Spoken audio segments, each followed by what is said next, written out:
Historiador marxista reporta como a ultradireita foi cuidadosamente urdida para destruir conquistas dos trabalhadores. Goiás News Notícias. Sem mais delonga, vamos para notícia no YouTube. A captura e reversão da força revolucionária em ódio e brutalidade. A origem nos anos 1920 e a repetição como farsa, hoje fascismo racional. Enquanto caminhava pelo bairro nova-iorquino de Little Italy, passei por uma loja de quinquilharias que exibia pôsteres e camisetas de Benito Mussolini fazendo a saudação fascista. Quando entrei na loja e perguntei ao atendente o motivo daqueles itens estarem à venda, ele disse: é porque algumas pessoas gostam deles. E, sabe, talvez precisemos de alguém como Mussolini neste país.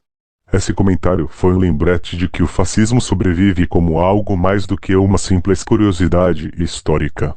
Pior que pôsteres ou camisetas são as obras de vários escritores empenhados em explicar Hitler ou reavaliar Franco, ou de outro modo higienizar a história fascista.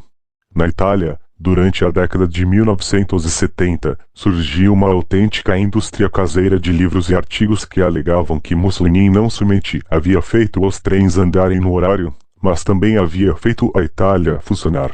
Todas essas publicações, junto com muitos estudos acadêmicos convencionais, têm uma coisa em comum: dizem muito pouco, se é que dizem alguma coisa, sobre as políticas de classe da Itália fascista e da Alemanha nazista. Como esses regimes lidaram com serviços sociais, impostos, empresas e condições de trabalho? Para benefício de quem e à custa de quem? E a maior parte da literatura sobre o fascismo e o nazismo não nos diz nada sobre isso.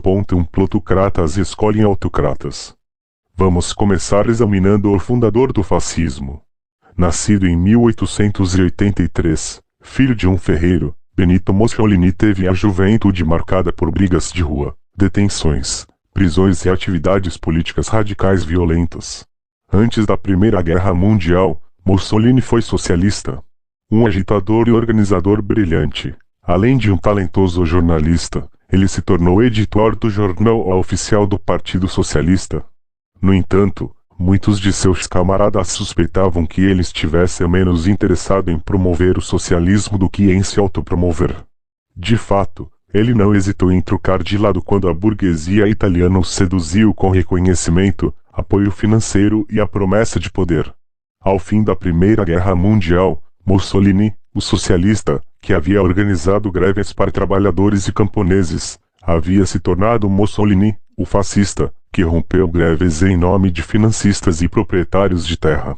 Usando as enormes somas que recebeu de interesses poderosos, ele se projetou na cena nacional como líder reconhecido das facies de combatimento, ligas de combate, um movimento composto por oficiais reformados do exército e arruaceiros diversos que usavam camisas pretas e não seguiam nenhuma doutrina política clara, além de um patriotismo militarista e uma versão conservadora a qualquer coisa associada ao socialismo e ao trabalho organizado. Conhecidos como camisas negras, esses fascistas viviam atacando sindicalistas, socialistas, comunistas e cooperativas de agricultores. Após a Primeira Guerra Mundial, a Itália havia se acomodado a um padrão de democracia parlamentarista. A situação das baixas remunerações estava melhorando, e os trens já estavam andando no horário. Mas a economia capitalista atravessava uma recessão no pós-guerra. Os investimentos estagnaram, e a indústria pesada operava muito abaixo de sua capacidade. Além disso, os lucros empresariais e as exportações agrícolas encontravam-se em declínio. Para manter o nível dos lucros, os grandes industriais e proprietários de terra teriam de cortar salários e subir preços. O Estado, por sua vez, teria de lhes oferecer enormes subsídios e isenções fiscais. A fim de financiar esse estado de bem-estar social e empresarial, a população teria de ser tributada mais pesadamente, e os gastos com serviços sociais e de bem-estar teriam de ser drasticamente reduzidos, medidas que poderiam soar familiares para nós atualmente. Mas o governo não estava totalmente livre para seguir esse curso. Em 1921, muitos operários e camponeses italianos já haviam se sindicalizado e tinham suas próprias organizações políticas. Com manifestações, greves, boicotes, tomadas de fábricas e a ocupação forçada de terras agrícolas, eles haviam conquistado o direito de se organizar, junto com concessões referentes a seus salários e condições laborais. Para que pudessem impor a máxima austeridade a operários e camponeses, os interesses econômicos dominantes teriam de abolir os direitos democráticos que ajudaram as massas a defender seus modestos padrões de vida. A solução era esmagar seus sindicatos, suas organizações políticas e liberdades civis. Industriais e grandes latifundiários queriam à frente do timão alguém que pudesse acabar com o poder dos camponeses e dos operários organizados e impor uma ordem implacável às massas. Armado com suas gangues de camisas negras, Benito Mussolini parecia ser o candidato ideal para levar a cabo essa tarefa. 2 Em 1922, representantes de associações do agronegócio e do setor bancário, além da Federação Industrial, composta pelas lideranças industriais do país, reuniram-se com Mussolini para planejar a Marcha sobre Roma, para a qual contribuíram com 20 milhões de liras. Com o apoio adicional dos principais oficiais das Forças Armadas e dos chefes de polícia italianos, foi assim que a Revolução Fascista, na verdade, um golpe de Estado ocorreu. No espaço de 2 anos após tomar o poder, Mussolini havia fechado todos os jornais de oposição e esmagado os partidos socialista, liberal, católico, democrático e republicano, os quais, juntos, reuniam cerca de 80% dos votos. As lideranças camponesas e operárias, delegados parlamentares e outros críticos do novo regime foram surrados, exilados ou assassinados pelo terrorismo fascista dos esquadristas, isto é, membros das milícias fascistas. Apesar de sofrer a mais severa repressão de todas, o Partido Comunista Italiano conseguiu manter uma corajosa resistência clandestina, que, mais tarde, evoluiu para a luta armada contra as camisas negras e a força de ocupação alemã. Na Alemanha, surgiu um padrão similar de cumplicidade entre fascistas e capitalistas. Os operários e camponeses alemães haviam conquistado o direito de se sindicalizar, a jornada de 8 horas e o seguro-desemprego. Mas, a fim de reavivar o nível dos lucros, a indústria pesada e o grande capital queriam reduções salariais para seus trabalhadores e enormes subsídios estatais e cortes de impostos para si mesmos. Durante a década de 1920, as Sturmabteilung, OSA, nazistas, as tropas de assalto que utilizavam camisas marrons, subsidiadas por empresas, eram usadas principalmente como uma força paramilitar anti-trabalhador, cuja função era aterrorizar operários e camponeses. Em 1930, a maioria dos magnatas havia chegado à conclusão de que a República de Weimar não atendia mais às suas necessidades e era muito complacente com a classe trabalhadora. Por isso, aumentaram substancialmente seus subsídios a Hitler, catapultando o partido nazista no cenário nacional. Os magnatas empresariais forneceram aos nazistas recursos generosos para a obtenção de frotas de carros a alto-falantes, a fim de saturar as cidades e os vilarejos da Alemanha, além de fundos para organizações partidárias, grupos de juventude e forças paramilitares nazistas. Na campanha de julho de 1932, Hitler dispunha de recursos suficientes para, somente nas 2 últimas semanas, voar para 50 cidades.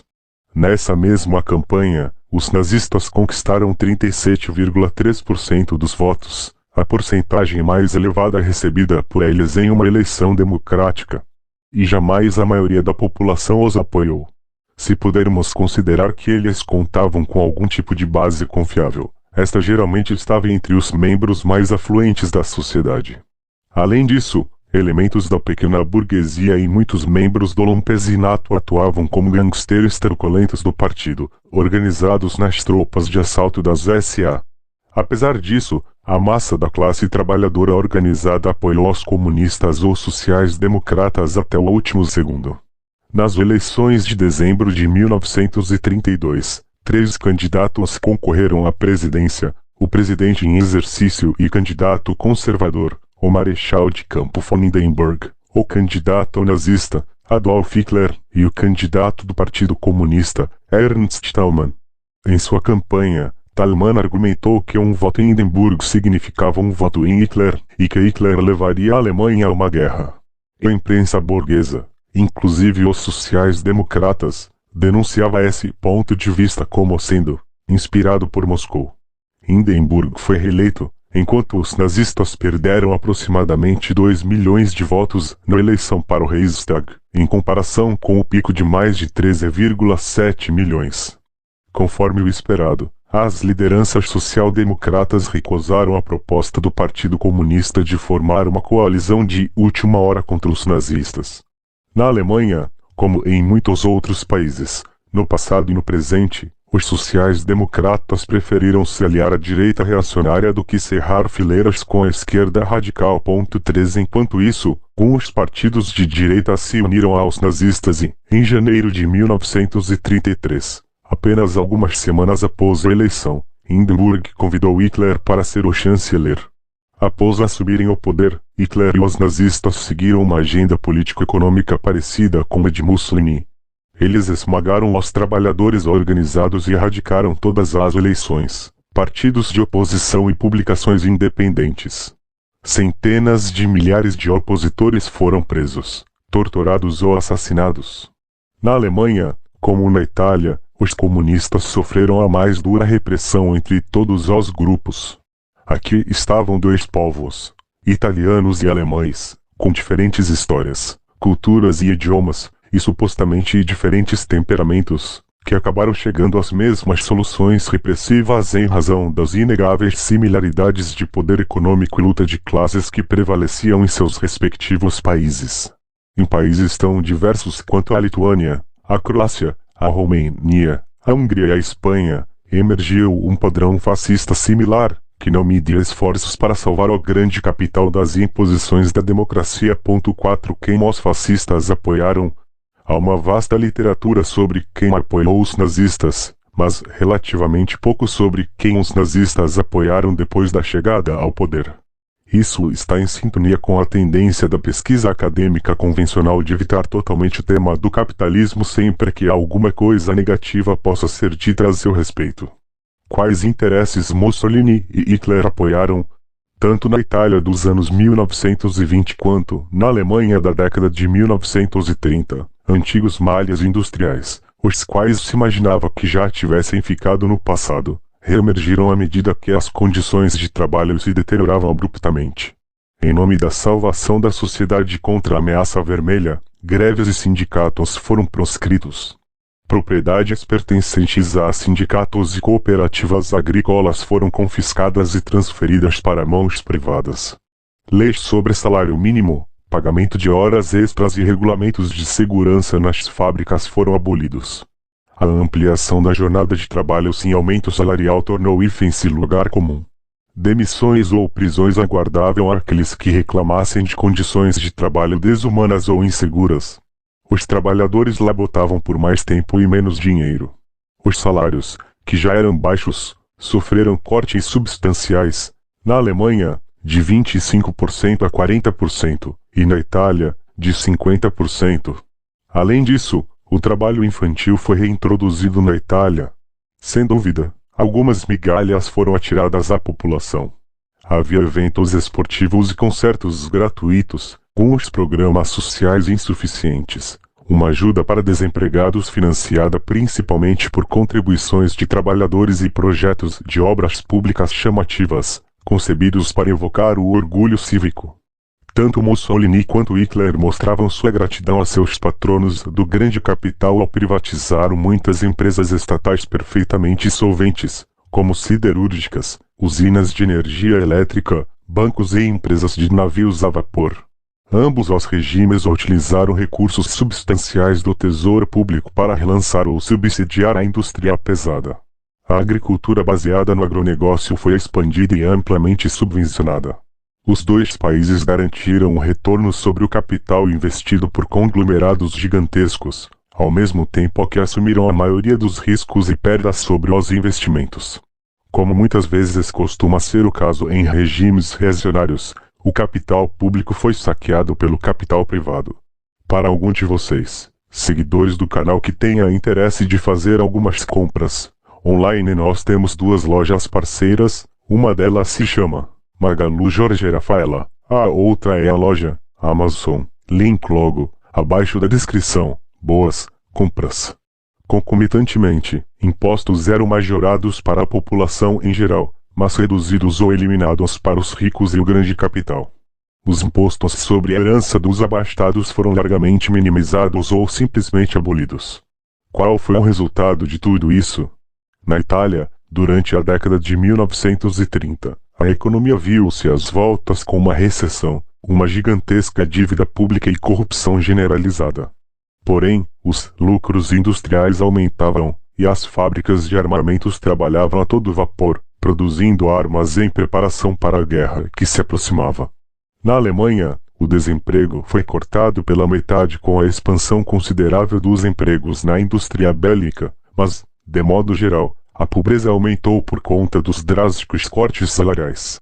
E, de 1935 a 1943, os lucros industriais aumentaram substancialmente, ao passo que o lucro líquido das lideranças empresariais cresceu 46%.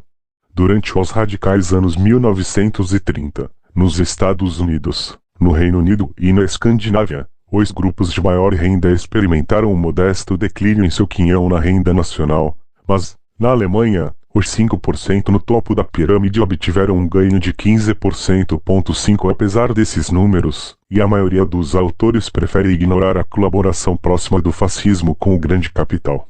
Alguns até mesmo argumentam que, longe de serem beneficiárias, as empresas foram vítimas do fascismo.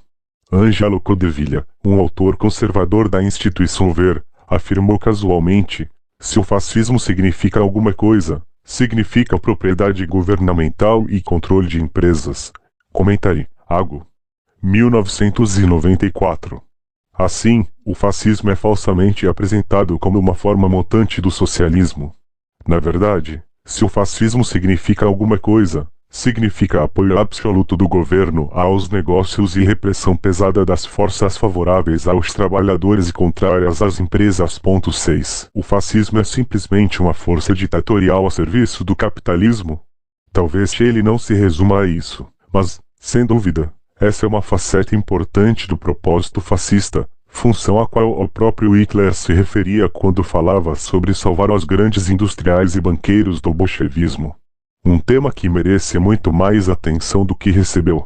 Embora os fascistas pudessem acreditar que estavam salvando os plutocratas das garras da esquerda radical, na verdade, a esquerda revolucionária nunca foi forte o bastante para tomar o poder do Estado, nem na Itália nem na Alemanha. As forças populares, contudo, eram fortes o bastante para forçar um corte nas taxas de lucros e interferir no processo de acumulação de capital. Isso frustrava as tentativas do capitalismo de resolver suas contradições internas ao transferir cada vez mais seus custos para as costas da classe trabalhadora. Com ou sem revolução, essa resistência democrática dos trabalhadores era problemática para os interesses do capital. Além de atender aos interesses capitalistas, as lideranças fascistas atendiam a seus próprios interesses, participando da pilhagem sempre que surgia uma oportunidade. Essa ganância pessoal e sua lealdade de classe eram as duas faces da mesma moeda. Mussolini e seus apaniguados levavam uma vida nababesca, convivendo com os altos círculos da aristocracia e do capital. Oficiais nazistas e comandantes da Santíssima acumularam fortunas pessoais, saqueando os territórios conquistados e roubando detentos nos campos de concentração e outras vítimas de perseguição política. Somas enormes foram acumuladas procedentes de negócios bem conectados que pertenciam a indivíduos cuja identidade era mantida em sigilo, além da contratação de trabalho escravo dos campos de concentração por empresas industriais, como I.G. Farben e Krupp. De modo geral, Hitler é retratado como um fanático ideológico, sem interesse em coisas materiais vulgares. Na verdade, ele acumulou uma fortuna imensa, boa parte da qual obtida por meios questionáveis. Ele expropriou obras de arte do domínio público. Roubou somas enormes dos cofres do partido nazista. Além disso, inventou um novo conceito, o direito de personalidade, que permitiu que cobrasse uma pequena taxa de cada selo postal exibindo sua imagem, iniciativa que lhe rendeu centenas de milhões de marcos. 7 A maior fonte de riqueza de Hitler era o Caixa 2, para o qual os principais industriais alemães contribuíam com regularidade. Hitler sabia que, desde que a indústria alemã estivesse lucrando, suas fontes privadas de dinheiro seriam inexauríveis. Assim, ele se certificaria de que as indústrias alemãs sob seu governo estariam melhores do que nunca ao lançar, por exemplo, projetos armamentistas gigantescos. 8 Ou aquilo que, atualmente, chamaríamos de gordos contratos de defesa. Longe de ser uma seta, Hitler vivia uma vida faustosa. Durante todo o seu governo, foi favorecido por regras especiais da Receita alemã que permitiam que não pagasse imposto de renda nem imposto sobre bens imóveis. Dispunha de uma frota de limusines, apartamentos privados, casas de campo, uma ampla equipe de serviçais e uma propriedade imponente nos Alpes. Seus momentos mais felizes eram passados entretendo a realeza europeia, inclusive o duque e a duquesa de Windsor, que estavam entre seus admiradores fervorosos. Adolf e Benito estão de parabéns. O fascismo italiano e o nazismo alemão tinham seus admiradores na comunidade de negócios dos Estados Unidos e na grande imprensa. Banqueiros, editores e industriais, inclusive personalidades como Henry Ford, viajavam a Roma e Berlim para prestar homenagens, receber medalhas e realizar negócios lucrativos. Muitos se empenharam ao máximo para promover o esforço de guerra nazista, compartilhando os segredos industriais militares e participando de negociações secretas com o governo alemão, mesmo depois da entrada dos Estados Unidos na guerra. 9 Durante a década de 1920 e o início da década de 1930, publicações importantes, como Fortune, Wall Street Journal, Saturday Evening Post, New York Times, Chicago Tribune e Christian Science Monitor saudavam Mussolini como o homem que resgatou a Itália da anarquia e do radicalismo. Elas criavam fantasias rapsódicas de uma Itália ressurreta na qual a pobreza e a exploração haviam desaparecido repentinamente, onde a esquerda radical havia sido derrotada, a harmonia reinava e as camisas negras protegiam uma nova democracia. A imprensa de idioma italiano nos Estados Unidos juntava-se ao coro com entusiasmo. Os dois jornais mais influentes, O Itália, de São Francisco, financiado principalmente pelo Bank of America, pertencente a Amadeo Parmigianini, e Rio Progresso, de Nova York, de propriedade do multimilionário generoso Pope, viam com bons olhos o regime fascista e sugeriam que os Estados Unidos poderiam se beneficiar de uma ordem social similar. Algumas vozes discordantes se recusavam a aderir ao coro de "Adoramos Benito". O The Nation lembrava seus leitores de que, em vez de salvar a democracia, Mussolini a estava destruindo. Progressistas das mais variadas estirpes e inúmeras lideranças trabalhistas denunciavam o fascismo.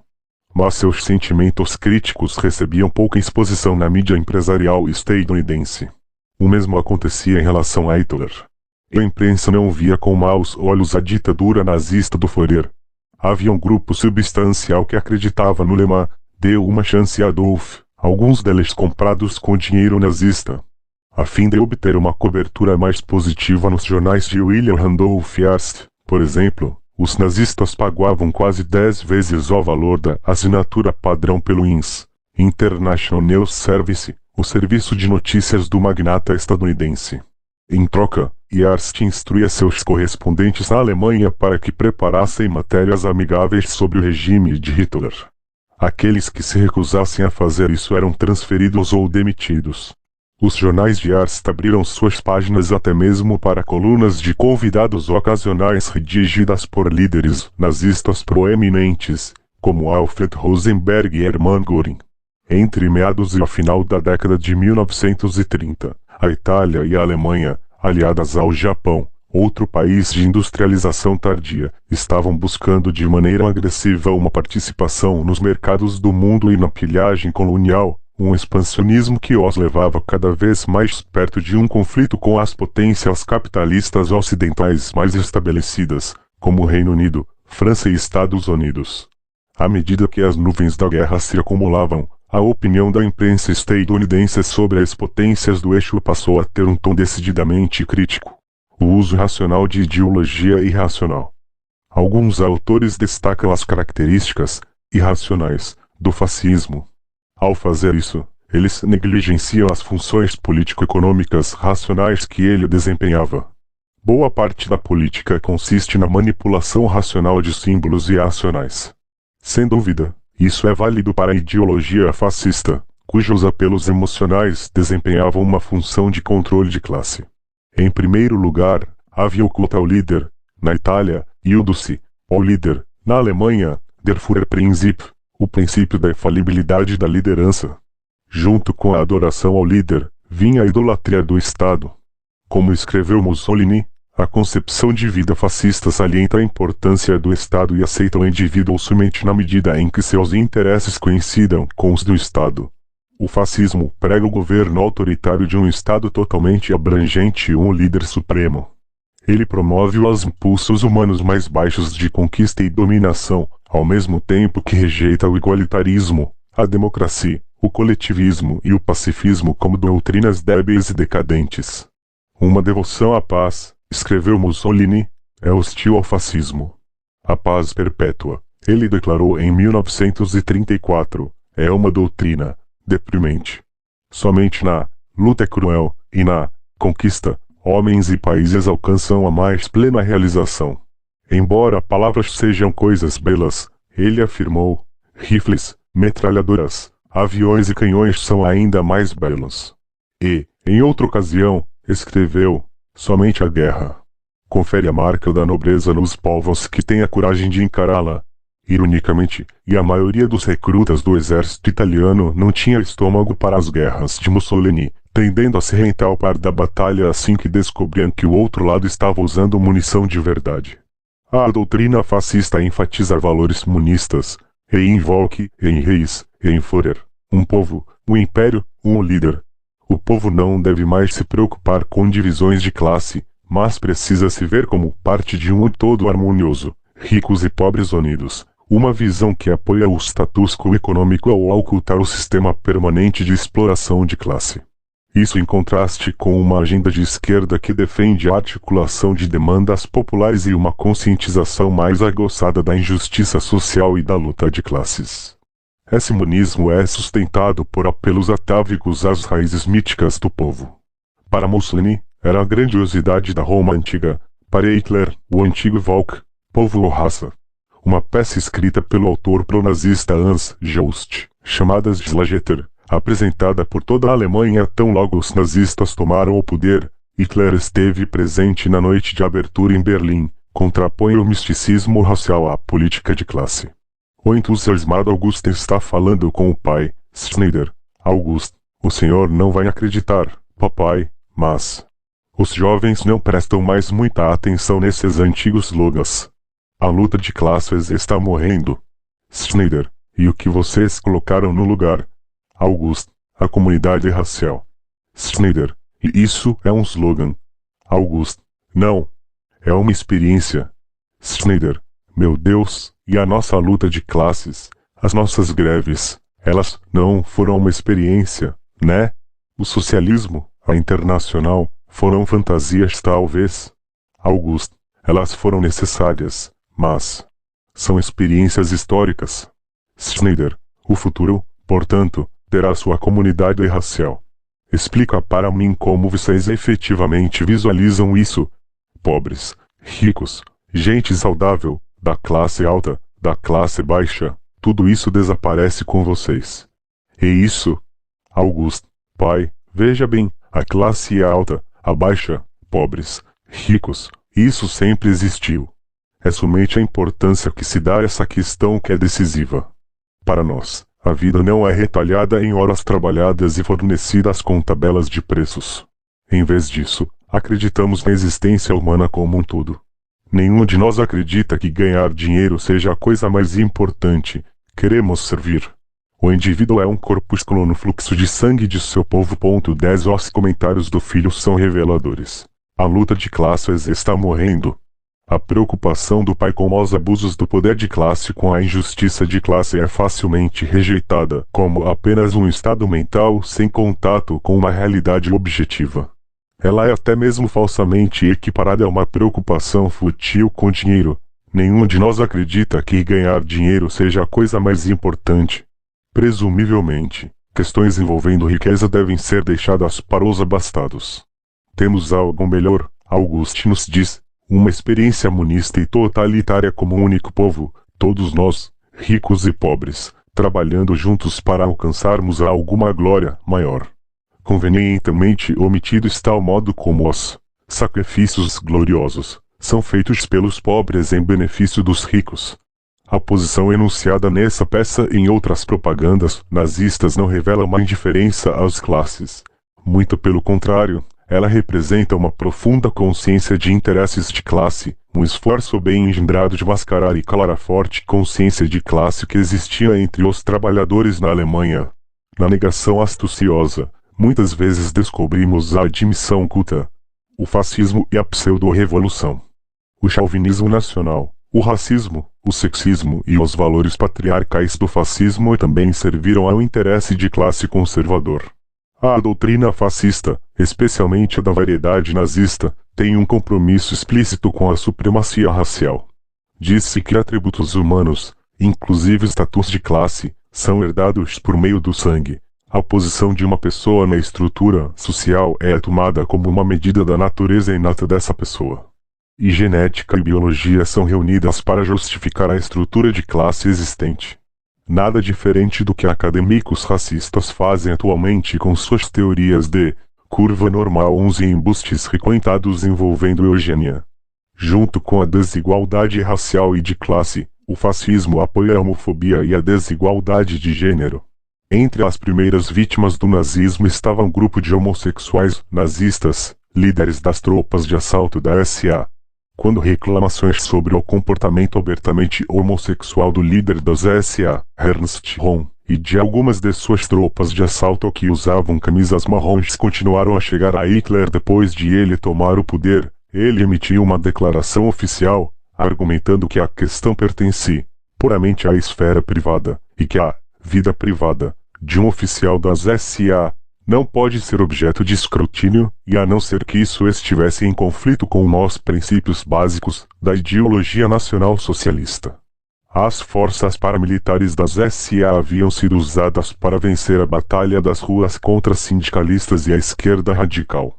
As tropas de assalto agiam como uma força pseudo-revolucionária que apelava às queixas das multidões com uma condenação retórica do capital financeiro.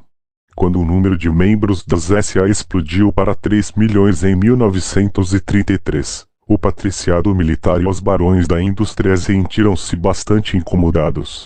Era necessário resolver o problema dos arruaceiros das SA, que denunciavam a decadência burguesa e clamavam pela redistribuição da riqueza e a conclusão da Revolução Nazista. Depois de usar as SA para tomar o poder do Estado, Hitler então usou o Estado para neutralizar as SA. Agora, do nada, a homossexualidade de Röhm estava em conflito com a ideologia nacional socialista. Na verdade, as SA tinham de ser decapitadas. Não porque seus líderes fossem homossexuais, embora essa tenha sido a razão dada, mas porque havia a ameaça de elas se tornarem um problema sério. Röhm e cerca de 300 outros membros das SA foram executados. Nem todos eram gays. Entre as vítimas, estava propagandista veterano do nazismo, Gregor Strasser, que era suspeito de ter tendências de esquerdo. Sem dúvida, muitos nazistas eram extremamente homofóbicos. Um dos nazistas mais poderosos, o líder da Santíssimo, Heinrich Himmler, viu os homossexuais como uma ameaça à masculinidade alemã e à fibra moral dos povos teutônicos, pois um homossexual efeminado não procriaria nem daria um bom soldado. A homofobia e o sexismo de Himmler uniram-se quando ele anunciou, nos Estados Unidos, se um homem apenas olha para uma moça, ele pode ser forçado a se casar com ela ou a ter de pagar uma indenização. Por isso, lá, os homens se protegem virando homossexuais. Nos Estados Unidos, as mulheres são como machados de guerra, elas atacam os homens. 12 Assim falou uma das grandes mentes do nazismo. Com o tempo, Himmler conseguiu estender a opressão aos gays para além da liderança das SA. Milhares de gays sem ligação com o partido pereceram em campos de concentração da Santíssima ao longo das eras. Em diversas sociedades, as mulheres, se conseguissem encontrar uma oportunidade, tentavam limitar o número de filhos que tinham. Isso representa um problema em potencial para um patriarcado fascista, que necessita de amplos números de soldados e trabalhadores no setor de armamentos. Mulheres são menos capazes de defender seus direitos reprodutivos se mantidas subservientes e dependentes. Por isso, a ideologia fascista venerava a autoridade patriarcal. Cada homem precisa ser um marido, um pai e um soldado, dizia Eudoce. E a maior vocação de uma mulher era cultivar suas virtudes domésticas, cuidar de maneira devotada das necessidades de sua família, ao mesmo tempo que gerava tantos filhos para o Estado quanto pudesse. A ideologia patriarcal era vinculada a uma ideologia de classe conservadora, que via todas as formas de igualdade social como uma ameaça aos privilégios e ao controle hierárquico. O patriarcado sustentava a plutocracia, o que seria da família se as mulheres não seguissem o roteiro. E, quando se perde a família, toda a estrutura social é ameaçada. O que seria do Estado e da autoridade, privilégios e riqueza da classe dominante? Os fascistas gostavam de defender aquilo que hoje é chamado de valores familiares, embora a maioria das principais lideranças nazistas dificilmente pudessem ser descritas como homens de família devotados. Na Alemanha nazista, o racismo e o antissemitismo serviam para desviar a atenção de queixas legítimas para bodes expiatórios convenientes. A propaganda antissemita era habilmente personalizada para atrair diferentes públicos. Superpatriotas ouviam que os judeus eram internacionalistas estrangeiros. Desempregados ouviam que seus rivais eram os banqueiros e o capitalista judeus. Para fazendeiros e endividados, era o uso horário judeu. Para a classe média, eram o sindicalista e o comunista judeus. Aqui, novamente, temos um uso racional consciente de imagens irracionais. Os nazistas podem ter sido loucos, mas não eram estúpidos. O que distingue o fascismo das autocracias patriarcais de direita é o modo como ele tenta cultivar uma aura revolucionária. O fascismo oferece um misto ilusório de apelos à massa que soam revolucionários e uma política de classe reacionária. O nome completo do partido nazista era Partido Nacional Socialista dos Trabalhadores Alemães, um nome que soa de esquerda. Conforme já observado, as tropas de assalto das SA tinham em suas fileiras militantes que defendiam a redistribuição da riqueza e que foram reprimidos por Hitler depois de sua tomada do poder. Tanto os fascistas italianos quanto os nazistas alemães fizeram um esforço consciente para roubar a cena da esquerda. Havia mobilizações de massa, organizações de jovens, brigadas de trabalho, comícios, desfiles, faixas, símbolos e slogans. Falava-se muito sobre uma revolução nazista que revitalizaria a sociedade, varrendo toda a antiga ordem e construindo um novo mundo. Por esse motivo, escritores convencionais sentem-se livres para tratar o fascismo e o comunismo como gêmeos totalitários. Isso nada mais é do que reduzir a essência à forma. A similaridade na forma é tomada como razão suficiente para obscurecer a enorme diferença em termos de conteúdo real de classe. É muito comum ver escritores como James Gregory e William Ebenstein, e inúmeros líderes políticos do Ocidente, além de outras vozes que supostamente pertencem à esquerda democrática misturarem fascismo com comunismo. Assim, Noam Chomsky afirma: a ascensão das corporações foi na verdade uma manifestação do mesmo fenômeno que levou ao fascismo e ao bolchevismo, os quais surgiram do mesmo solo totalitário. 13 Mas, na Itália e na Alemanha da época, e a maioria dos operários e dos camponeses fazia uma clara distinção entre o fascismo e o comunismo, assim como faziam industriais e banqueiros que apoiavam o fascismo por medo e ódio do comunismo, um juízo amplamente baseado nas realidades de classe. Antigamente, eu costumava dizer que o fascismo jamais conseguiu resolver as contradições irracionais do capitalismo. Hoje em dia, acredito que ele concretizou essa meta mas somente para os capitalistas, não para o povo. O fascismo jamais teve a intenção de oferecer uma solução social que atendesse a população em geral, somente uma solução reacionária, que empurrava todo o ônus e prejuízo para a massa trabalhadora.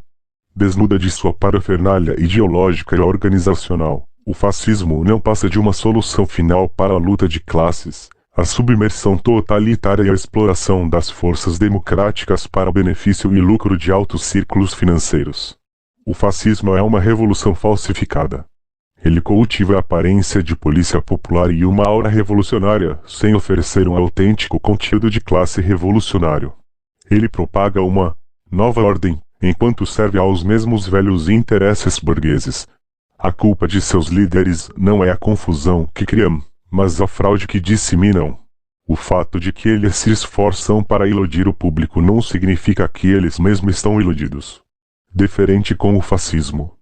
Um dos temas convenientemente negligenciados por autores convencionais é o modo como os estados capitalistas ocidentais cooperaram com o fascismo. Em seus esforços colaboracionistas, o primeiro-ministro britânico Neville Chamberlain era definitivamente receptivo aos nazistas. Ele e muitos membros de sua classe viam Hitler como uma linha de defesa contra o comunismo na Alemanha, e a Alemanha nazista como uma linha de defesa contra o comunismo na Europa. Depois da Segunda Guerra Mundial, os aliados capitalistas ocidentais não se esforçaram para erradicar o fascismo da Itália nem da Alemanha, exceto no que diz respeito a julgar alguns dos principais líderes do nazifascismo em Nuremberg. Em torno de 1947, conservadores alemães começaram a retratar os promotores de Nuremberg como incautos enganados por judeus e comunistas. Na Itália, o forte movimento guerrilheiro que havia travado uma luta armada contra o fascismo logo passou a ser tratado como suspeito e impatriótico. No espaço de um ano após a guerra, quase todos os fascistas italianos foram soltos, ao passo que centenas de comunistas e outros guerrilheiros de esquerda que haviam lutado contra a ocupação nazista foram presos. A história foi colocada de pernas para o ar, transformando os camisas negras em vítimas e a esquerda radical em criminosa. Autoridades das forças aliadas contribuíram para essas medidas. 14 Sob a proteção das autoridades de ocupação dos Estados Unidos, a polícia, os tribunais, as forças armadas, as agências de segurança e a burocracia permaneceram, em grande medida, nas mãos de indivíduos que haviam trabalhado para os antigos regimes fascistas ou nas de seus recrutas ideológicos, como é verdade até os dias de hoje.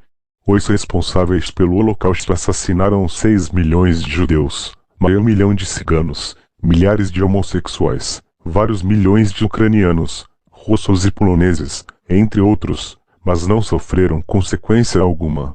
Isso se deu, em grande medida, porque as pessoas que deveriam investigar esses crimes eram também cúmplices dos mesmos atos.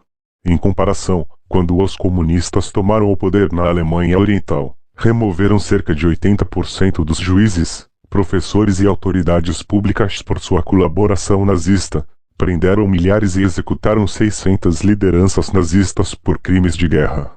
Eles teriam executado mais criminosos de guerra não fosse o fato de que muitos destes fugiram para o abraço protetor do Ocidente. O que aconteceu com as empresas estadunidenses que colaboraram com o fascismo? O Chase National Bank, da família Rockefeller, usou seu escritório em Paris, na França de Vichy, para ajudar a lavar dinheiro alemão, a fim de facilitar o comércio internacional nazista durante a guerra, e fez isso com total impunidade.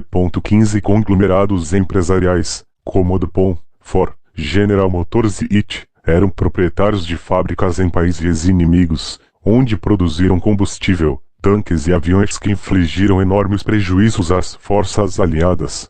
Depois da guerra, em vez de ser processada por traição, a IT recebeu 27 milhões de dólares do governo dos Estados Unidos a título de reparações de guerra por danos causados em suas fábricas alemãs pelos bombardeios dos aliados.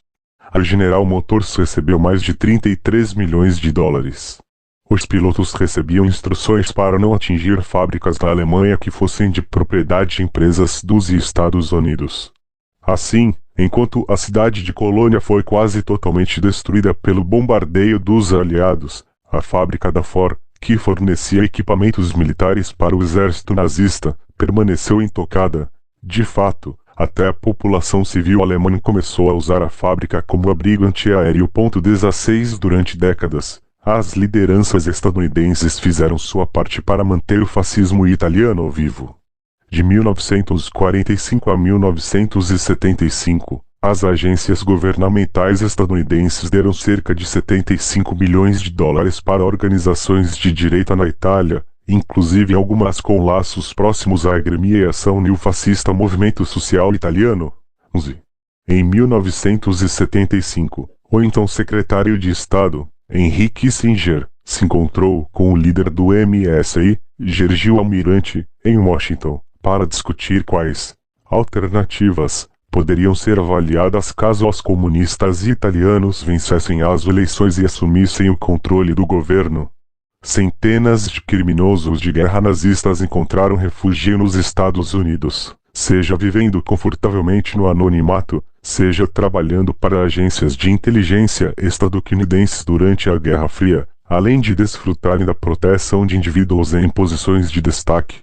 Alguns chegaram a participar dos comitês de campanhas presidenciais do Partido Republicano de Richard Nixon, Ronald Reagan e George Bush. 17 Na Itália, de 1969 a 1974, elementos do alto escalão da inteligência militar e das agências civis de inteligência, membros da P2, uma loja maçônica de burgueses reacionários, autoridades pró-fascistas do Vaticano e membros do alto escalão militar do país, e a Gladio, uma força mercenária anticomunista criada pela OTAN, embarcaram em uma campanha orquestrada de sabotagens e terror conhecida como a Estratégia de Tensão. Outros participantes incluíram um grupo neofascista secreto chamado Ordine Nuovo, Nova Ordem, autoridades da OTAN, membros dos carabineiros, chefes da máfia, 30 generais, 8 almirantes, além de membros influentes da maçonaria, como Ulisses Gelli, um criminoso de guerra fascista recrutado pela inteligência estadunidense em 1944. O terrorismo contou com a ajuda e o encorajamento do aparato de segurança internacional, inclusive da CIA. Em 1995, a CIA recusou-se a cooperar com uma comissão parlamentar italiana que investigava a estratégia de tensão. Corriere della Sera, 12 de 1995, 29 de maio de 1995. Os conspiradores terroristas executaram uma série de sequestros, assassinatos e ataques à bomba, isto agi, os massacres, inclusive a explosão que matou 85 e feriu cerca de 200 pessoas, algumas das quais gravemente, na estação de trem de Bolonha, em agosto de 1980. Conforme investigações judiciais posteriores concluíram, a estratégia de tensão não foi um simples produto do neofascismo, mas o resultado de uma campanha maior conduzida por forças do aparato estatal de segurança contra a crescente popularidade da esquerda democrática parlamentar. O objetivo era combater por qualquer meio os ganhos eleitorais do Partido Comunista Italiano e criar, por meio da campanha de terror, medo bastante na população, a fim de solapar a social-democracia multipartidária e substituí-la por uma república presidencial, autoritária, ou, em todo caso, um executivo mais forte e estável. La Repubblica, 9 de 1995. Corriere della Sera, 27 de 1995. 28 de março 1995. 29 de 1995. Na década de 1980, dezenas de pessoas foram assassinadas na Alemanha e na Bélgica, entre outros países da Europa Ocidental, por membros da extrema-direita a serviço de agências de segurança estatais. Z Magazine, março de 1990. Esses atos de terrorismo foram praticamente ignorados pela mídia empresarial estadunidense. Tal como na estratégia de tensão anterior na Itália, os ataques foram concebidos para criar incertezas e semear o medo entre a população, de modo a debilitar essas sociais-democracias. As autoridades nesses países da Europa Ocidental e nos Estados Unidos fizeram pouco para expor as redes neonazistas. À medida que os bafejos de fascismo se transformam em um fedor inquestionável, somos lembrados de que a prole de Hitler continua conosco e de que eles têm vínculos perigosos entre si e, no âmbito das agências de segurança de vários países capitalistas ocidentais. Na Itália, em 1994, venceram as eleições gerais a Aliança Nacional, uma versão mais ampliada do neofascista MUSI, em coalizão com uma liga separatista do norte, e o Força Itália, um movimento semifascista chefiado pelo industrial e magnata da mídia Silvio Berlusconi. A Aliança Nacional jogou com ressentimento em relação ao desemprego, impostos e imigração. Ela pedia uma alíquota única de impostos para ricos e pobres, vouchers escolares, o desmantelamento dos benefícios sociais e a privatização da maioria dos serviços.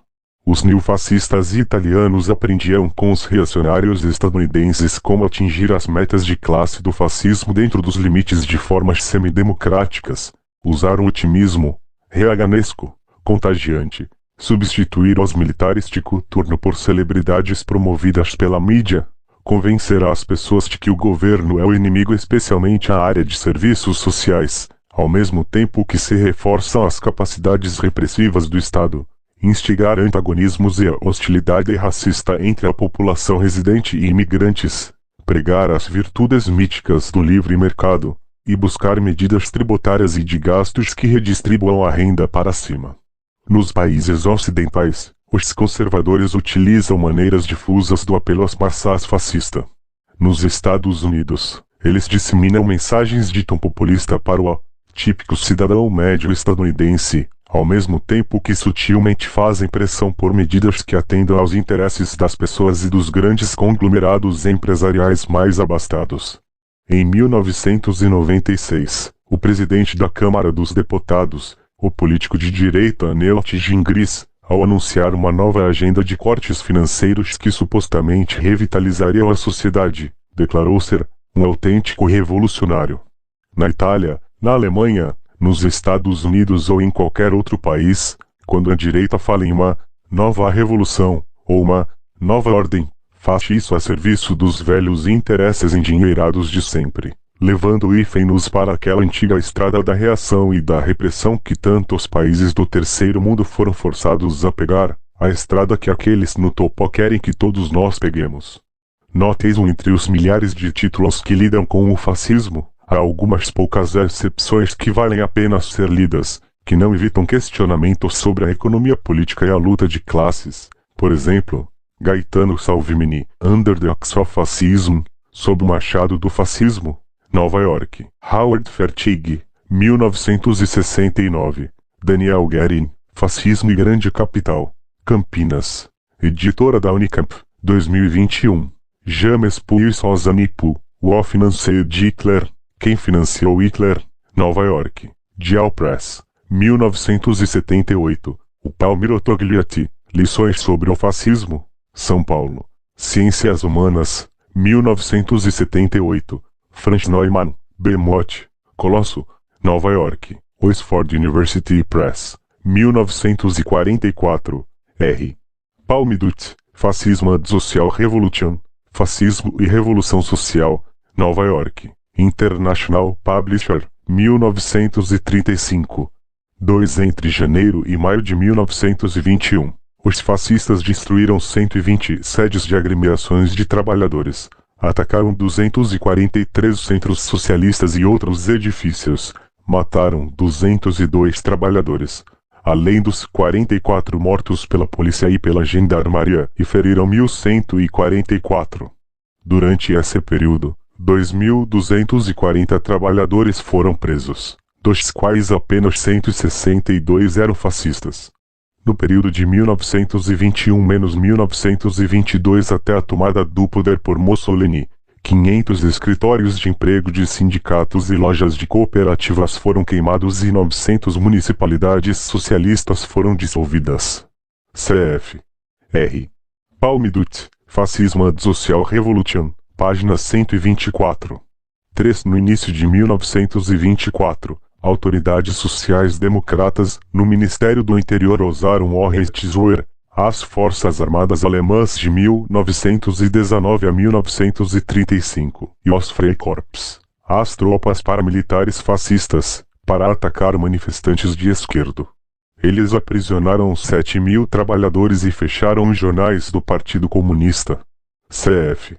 Richard Plant, The Pink Triangle, O Triângulo Rosa, Nova York. Henry Holt, 1986, página 47. 4. Isso não quer dizer que diferenças culturais não possam levar a variações importantes. Consideremos, por exemplo, o papel horroroso que o antissemitismo desempenhou na Alemanha nazista quando comparada à Itália fascista. 5. Simon Kuznets, Qualitative Aspects of the Economic Growth of Nations, Economic Development and Cultural Change, v. 5, n. 1, 1956, página 5 a 94.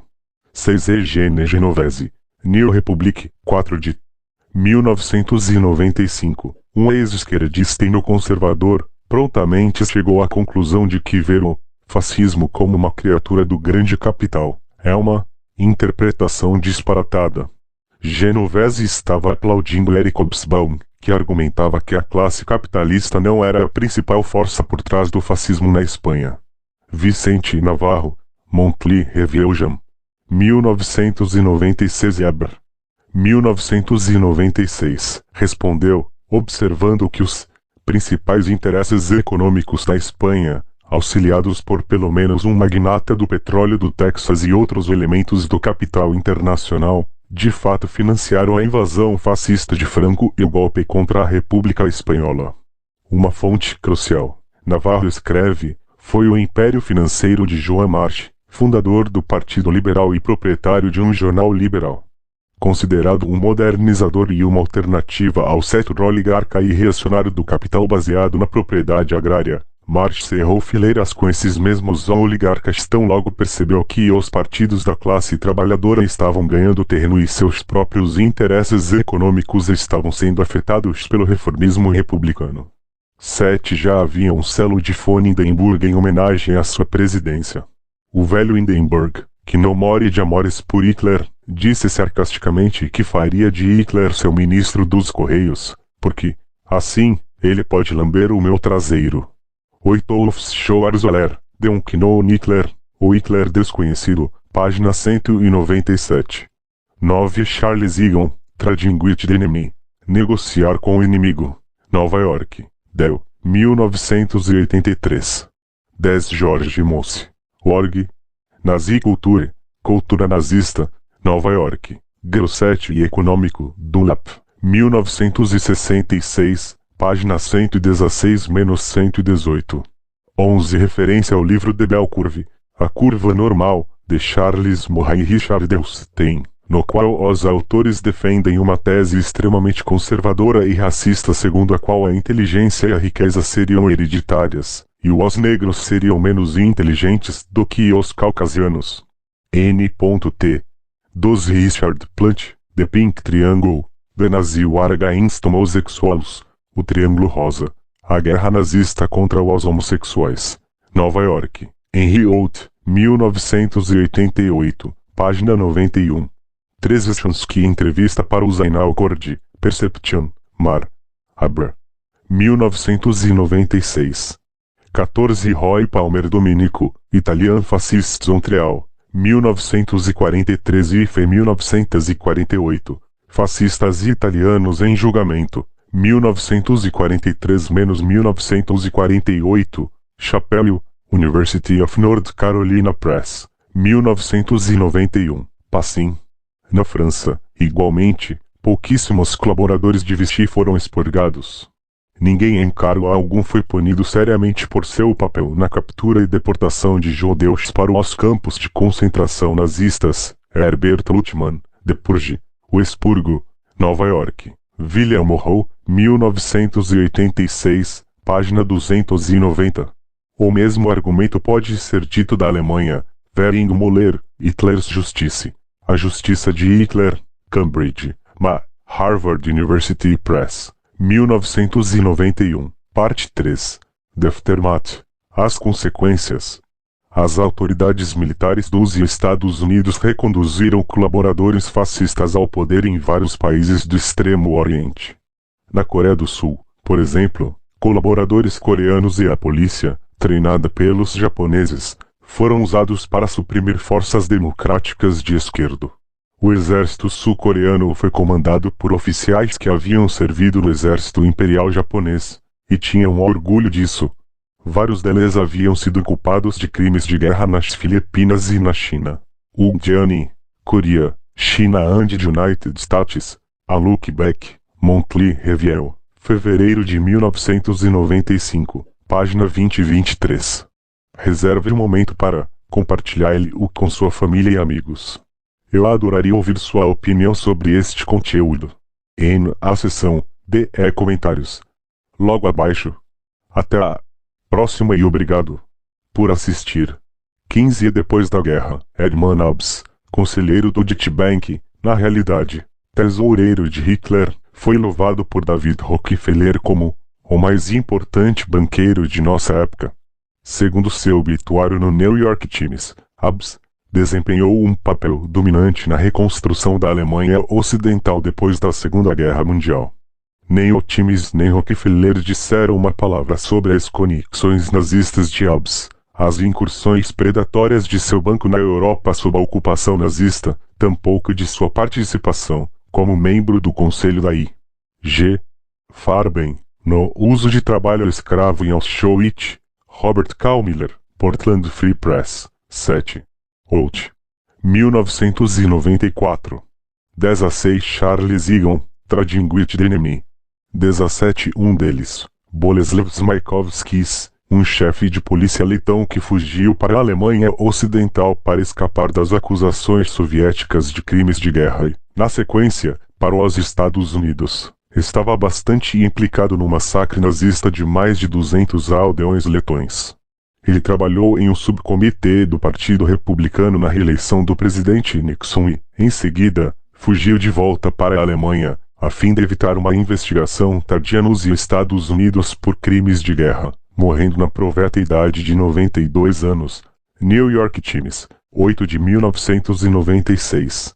Criminosos de guerra nazistas foram ajudados por agências de inteligência, interesses empresariais, corpos militares do Ocidente e até mesmo pelo Vaticano.